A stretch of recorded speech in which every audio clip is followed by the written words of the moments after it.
আমার মা তার ৫৬তম জন্মদিনে আবদার করেছিল যে তাকে মিঠাই সিরিয়ালের সিদ্ধার্থ আর মিত্তির বাড়ি সিরিয়ালের ধ্রুব মিত্তির অর্থাৎ আদ্রিত রয়ের সাথে দেখা করাতে হবে। তো মায়ের আবদার মেটাতে আজ ভাইকে সাথে নিয়ে বেরিয়ে পড়লাম দাসানি স্টুডিওতে। হ্যাঁ, এখানেই হচ্ছে মিত্তির বাড়ির শ্যুট। পৌঁছে গেছিলাম ১২টা নাগাদ, কিন্তু উনি ফ্লোরে ব্যস্ত ছিলেন বলে আমরা স্টুডিওতেই অপেক্ষা করছিলাম। দেখতে দেখতে ঘড়ির কাঁটা ২টো থেকে ৩টে, ৩টে থেকে ৪টে, ৪টে থেকে ৫টা হয়ে গেল।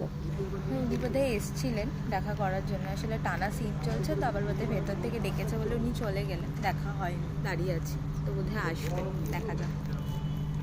তো এখন 5টা বাজে ঘড়ির কাঁটায় এখনো দাঁড়িয়ে আছে।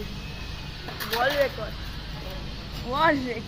ইউনিটের কিছু ভালো মানুষের সাহায্যে খবর যায় আদ্রিত রায়ের কাছে।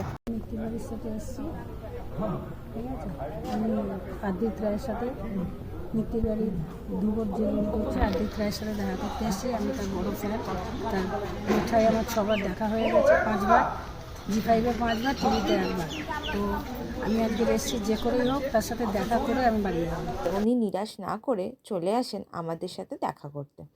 আমার মা সেলিব্রেশন নিয়ে গেছিলো যাতে উনি খুব সুন্দর হাসি মুখে সেটা অ্যাকসেপ্ট করলেন। সব শেষে সব কিছু গল্পের পর আমরা অবশেষে কিছু ছবি তুলে নিলাম। ফাইনালি আমার আজকে 56তম জন্মদিনে জীবনের সব থেকে বড় আশা আমার পূরণ হলো। আমি এখন বাড়ির দিকে মায়ের অনেক দিনের স্বপ্ন ছিল, মায়ের স্বপ্ন পূরণ করালাম। তাই মা এখন আমাকে ট্রিট দেবে, চাউমিন ট্রিট দেবে। তো এখন বাড়ির পথে যাচ্ছি, উবেরে আছি, তাই।